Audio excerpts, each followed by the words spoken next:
No estás viendo una pintura, estás leyendo un mensaje del pasado. Bienvenido a Crónicas del Arte. Aquí cada obra es una escena congelada de una historia real, con secretos enterrados bajo capas de color. Hoy te mostraré 3 detalles que casi nadie nota, y uno de ellos cambia por completo el significado del cuadro. En una mesa de madera donde el papel es territorio de combate, un hombre se ha rendido al peso de su propia vigilia y ha dejado caer la cabeza sobre los brazos, la pluma detenida a la mitad de una línea y a su espalda, como si el aire hubiese abierto una grieta.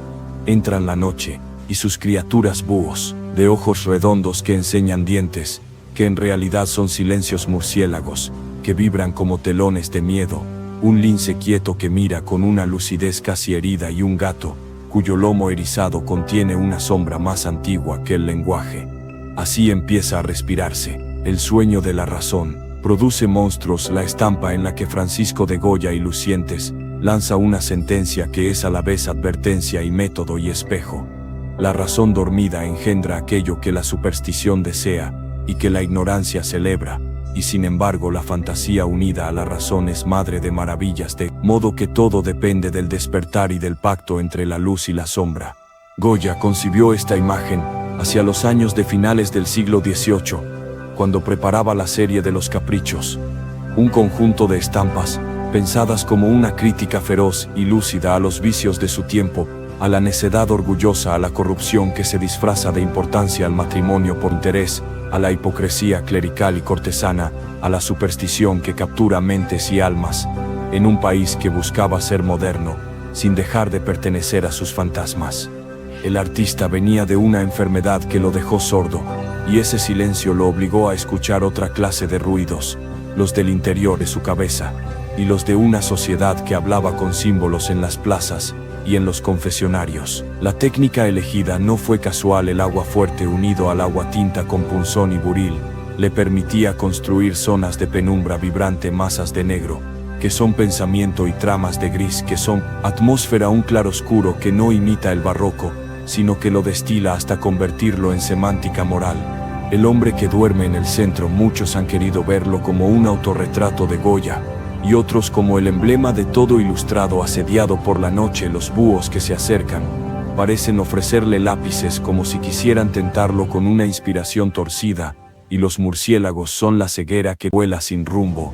El lince con sus ojos abiertos representa la vigilancia de la razón que todo lo registra incluso en medio de la oscuridad. Y el gato es la astucia que acecha lista para saltar.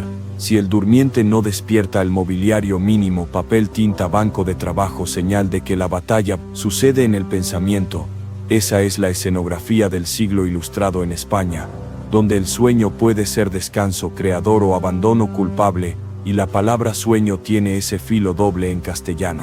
Puede significar dormir o anhelar, y Goya juega con la ambigüedad, porque sabe que la fantasía sin norma es monstruo, pero que la norma sin imaginación es tumba de las artes. La lámina pertenece a la plancha número 43 de los Caprichos, y fue publicada a finales del año 1799. Aunque la serie duró poco a la venta por miedo a la Inquisición y por la presión de los ofendidos, el pintor retiró los ejemplares y entregó las planchas al rey a cambio de una pensión para su hijo, salvando así la obra física y su propia seguridad. La estampa, sin embargo, circuló en copias que se multiplicaron durante los siglos XIX y XX por la Calcografía Nacional y otros talleres, y con cada nueva tirada, las planchas de cobre sufrían el desgaste de los ácidos y el roce del tarlatán, lo que produjo diferencias sutiles en los grises, en la nitidez de las líneas y en la fuerza de los negros. Algunos restauradores limpiaron barnices oxidados y estabilizaron corrosiones, devolviendo a la imagen una respiración más cercana a la intención original, sin borrar la noble fatiga del metal trabajado hasta el límite. La frase que todos citan, "El sueño de la razón produce monstruos", apareció ya en los dibujos preparatorios, acompañada por otra declaración, que es clave: la fantasía abandonada de la razón produce monstruos imposibles. Unida con ella, es madre de las artes y origen de maravillas. Ahí está el manifiesto del método goyesco. No se trata de entronizar una razón seca, ni de celebrar una imaginación desatada, sino de tensar ambas para alumbrar una verdad incómoda.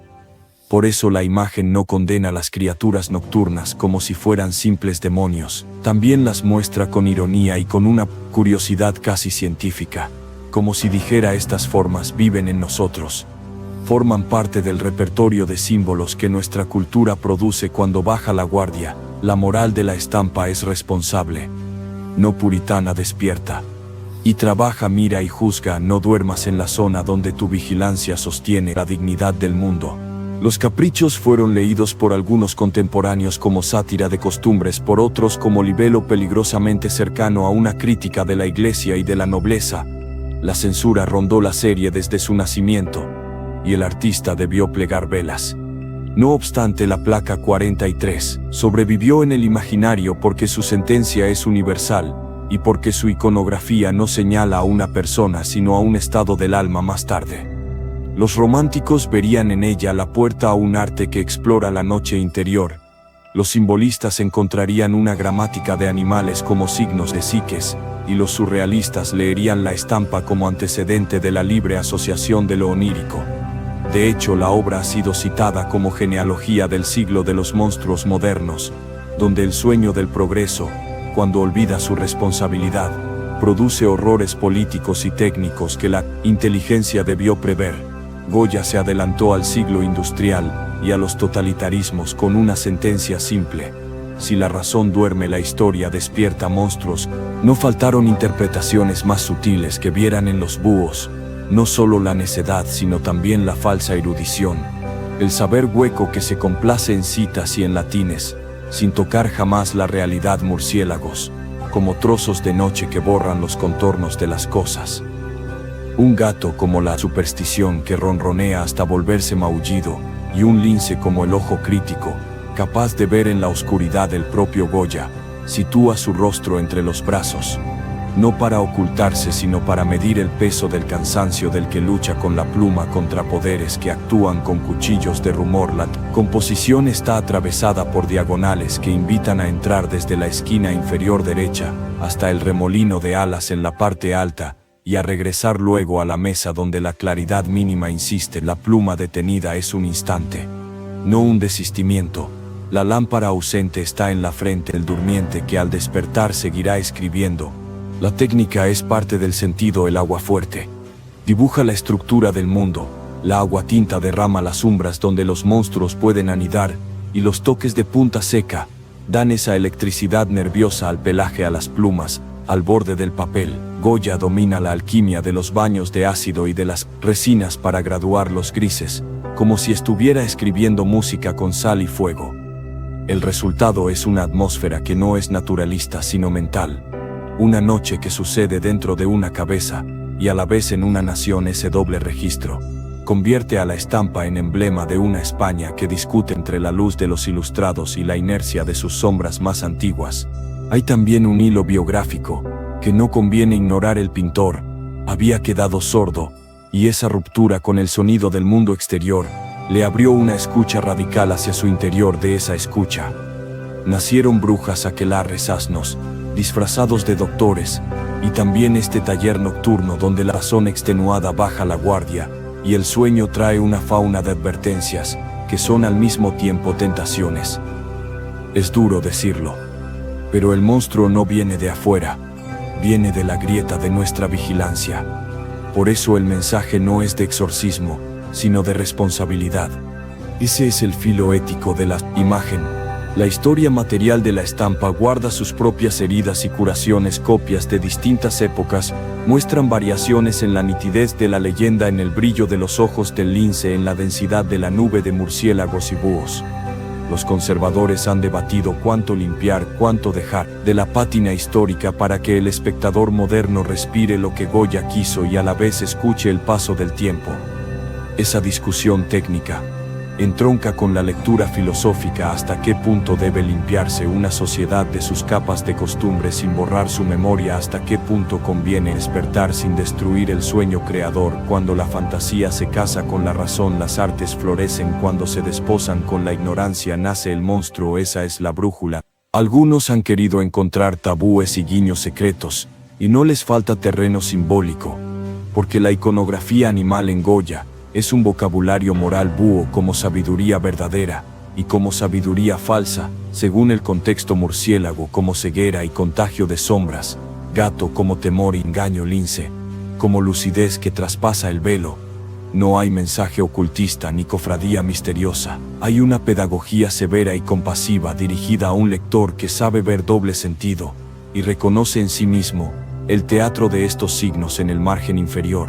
La frase es golpe y método escrita, sin metáfora complaciente, para que la imagen no se quede en adorno. La sentencia y la escena se necesitan. La palabra fija, la lectura, la imagen la complica para que el pensamiento no duerma en dogmas. La posteridad convirtió esta plancha en lema de bibliotecas y escuelas, en estandarte de periodistas y científicos, en consigna de artistas que defienden la imaginación sin renunciar al rigor. Su vigencia no se debe a la moda, sino a que la frase describe un mecanismo constante de la historia. Cuando cedemos la vigilancia cívica, crecen los rumores y las supersticiones. Cuando la crítica se aparta, avanzan los charlatanes. Cuando la imaginación se divorcia de la responsabilidad, llegan soluciones fáciles con consecuencias monstruosas. Por eso esta figura dormida no nos deja dormir a nosotros, porque el papel está abierto, y la pluma espera, y la noche está llena de ojos. Así Goya nos entrega una imagen que es ética y estética a la vez, laboratorio de tinta y espejo de nación, pesadilla y diagnóstico del mundo moderno. Lo admirable es que no clausura la esperanza, porque la misma estampa contiene su medicina despierta. Ina piensa, une tu fantasía a tu razón, trabaja hasta que la luz vuelva a ser tuya. Entonces los animales regresarán a su bosque y te devolverán los lápices como si fuesen ramas de un árbol de invención. El sueño que produce monstruos no es el de la poesía, sino el de la razón que abdica.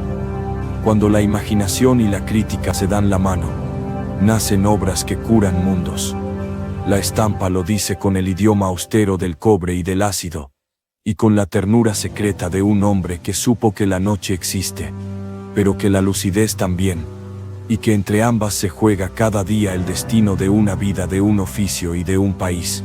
La imagen de Goya no se agota en su interpretación moral, ni en su contexto histórico, porque debajo de la superficie crítica palpita una meditación más honda sobre la mente y sus abismos, y porque el artista, al convertir la razón en figura dormida, inventó una metáfora visual que sigue definiendo los límites del pensamiento moderno.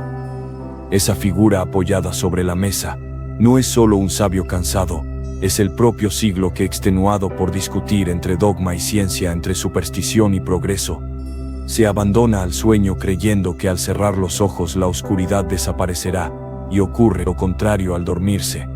La razón convoca las sombras que niega, y cada búho, cada murciélago, cada gato que entra por la ventana es un pensamiento reprimido que exige ser visto. Por eso la plancha número 43 no pertenece solo a los caprichos, pertenece a la genealogía de la conciencia occidental, que desde entonces comprende que los monstruos no nacen de la noche sino del descuido del día. El siglo en que Goya trabajaba conocía la promesa de la Ilustración, pero también su precio. El artista vio cómo las ideas de libertad y de ciencia se deformaban en boca de políticos que las usaban para justificar abusos y guerras, y comprendió que el mal no viene del atraso sino de la arrogancia de creerse despierto cuando aún se sueña. Por eso en su taller de Madrid, rodeado de ruido y silencio, levantó esta advertencia dibujando sobre el cobre con la precisión de un cirujano que sabe que cada línea graba una herida en la conciencia colectiva. El metal era su espejo, y el ácido su herramienta de verdad. El agua fuerte no perdona el error, cada mordida del ácido deja una marca irreparable, y esa irreversibilidad era también su filosofía. Lo que se escribe en la historia no puede borrarse, lo que el hombre hace mientras duerme su razón quedará grabado para siempre. En los borradores que se conservan, Goya anotó frases que no aparecen en la edición final y que nos ayudan a entender su intención. Hablaba del artista como guía de la sociedad, como alguien que debía unir fantasía y razón para liberar a los hombres de su propio engaño. Esa convicción explica que la imagen no sea solo crítica, sino programa. La razón debe velar sin matar la imaginación, debe crear sin romper el juicio. Es un equilibrio precario, pero necesario cuando una domina sobre la otra. El resultado es monstruo, y cuando ambas se acompañan el resultado es arte. De ahí que el fondo oscuro no sea mera amenaza sino un taller de metamorfosis, donde las sombras pueden volverse aliadas si el soñador decide despertar. Hay un detalle que suele pasar desapercibido: el gato que asoma a la derecha casi confundido con la penumbra no mira al durmiente sino al espectador. Su mirada de fuego nos compromete. Nos recuerda que somos observadores, y también cómplices. La estampa es un espejo moral que devuelve al que la contempla la pregunta incómoda: ¿duermo yo también? He dejado que mi pensamiento se adormezca mientras las criaturas de la costumbre me rondan. Por eso el verdadero centro de la obra no está en la mesa ni en el cuerpo inclinado, sino en ese espacio que se abre entre los ojos del animal y los nuestros. Un triángulo de atención que transforma al espectador en personaje y al arte en experiencia ética. El Goya de esta etapa era un hombre dividido entre la corte y su conciencia, pintor de reyes y retratista de la locura humana. Había aprendido que el poder teme más a la ironía que a la violencia. Por eso los caprichos son veneno envuelto en humor, una galería de vicios, donde cada figura grotesca es al mismo tiempo ridícula y trágica. El sueño de la razón produce monstruos, es la síntesis de todas esas sátiras. Pero también la llave que las abre y las explica. Sin ella, los caprichos serían una colección de anécdotas; con ella, se convierten en una filosofía visual de la lucidez en tiempos de oscuridad. A lo largo del siglo XIX la estampa fue adoptada por pensadores liberales y por científicos como emblema del pensamiento crítico. El propio Darwin tuvo una reproducción colgada en su estudio y escritores como Victor Hugo y Baudelaire vieron en ella la imagen perfecta del artista moderno, solo ante su mesa de trabajo luchando contra los fantasmas de su época en el siglo XX. La obra viajó a las universidades y a los movimientos intelectuales que buscaban un equilibrio entre la imaginación creadora y la razón política. Incluso Freud la citó como metáfora del inconsciente y de los deseos reprimidos que emergen cuando la vigilancia moral se duerme. La interpretación psicoanalítica añadió una nueva capa de lectura. Los monstruos no solo representan la superstición colectiva, sino las fuerzas internas que la razón reprime para sostener su propio orden. Los restauradores que trabajaron sobre las planchas en el Museo del Prado y en la Calcografía Nacional documentaron la fragilidad del cobre original y la belleza de sus cicatrices. Las mordidas del ácido crearon relieves microscópicos que al tacto se sienten como latidos de un corazón metálico. Las zonas de aguatinta más profundas fueron rellenadas con polvo de resina aplicado al fuego, que se derritió como lágrimas. Y esas lágrimas solidificadas son las que producen la textura brumosa de la noche. El oficio técnico se vuelve aquí metáfora del proceso moral. Cada capa de resina es una capa de razón que filtra el caos. Cada lavado con ácido es una prueba, cada presión sobre el tórculo una consecuencia. El espectador moderno que se detiene ante la estampa en una sala silenciosa del museo no solo observa un documento histórico, sino un espejo activo. Siente que esas figuras aladas vuelan también sobre su escritorio, sobre su pantalla, sobre su propio insomnio. Los monstruos de Goya ya no son brujas, ni supersticiones, son algoritmos, ruido mediático. Miedo a pensar distinto. Los ojos redondos de los búhos siguen mirando desde la sombra, pero ahora habitan nuestras propias tecnologías, y por eso la frase conserva su filo. La razón dormida engendra sus nuevos demonios, cada vez que el pensamiento se entrega al dogma o a la pereza.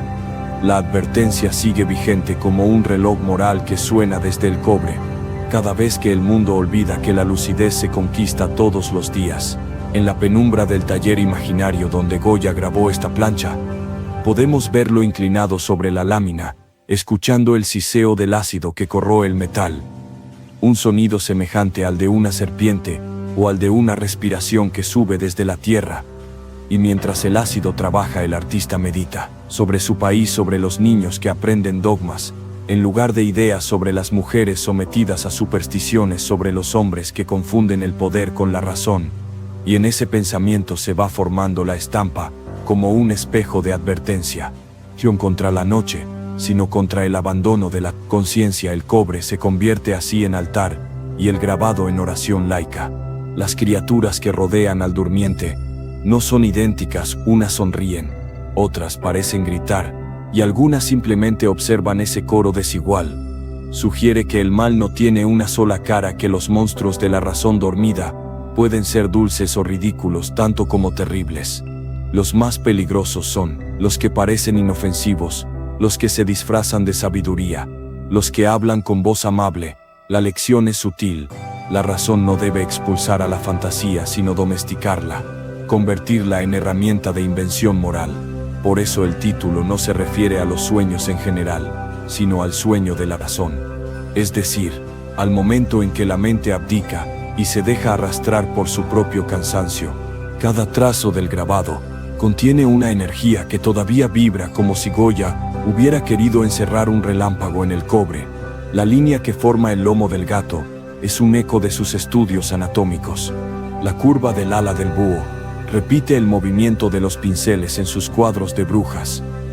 El gesto del durmiente anticipa los cuerpos que pintará décadas más tarde en las pinturas negras. La continuidad es clara. La serie de los caprichos es el laboratorio donde nace el Goya moderno, el que entiende que el horror y la belleza son inseparables, y que la lucidez se alimenta de lo que teme. Al final, lo que queda de El sueño de la razón produce monstruos. Es una lección sobre el acto mismo de pensar. Pensar cansa, pensar duele, pensar obliga a mirar la oscuridad sin rendirse, y sin embargo esa fatiga es la única garantía de humanidad. La razón despierta, no elimina los monstruos. Transforma, los obliga a hablar y a entregar sus secretos. Por eso el hombre de la estampa puede volver a levantar la cabeza, tomar la pluma y continuar escribiendo. Los búhos volverán a la noche, los murciélagos regresarán al techo, y el gato cerrará los ojos satisfecho. La mesa seguirá siendo el lugar donde la conciencia se renueva cada madrugada, cuando el pensamiento vence al sueño y convierte sus sombras en claridad.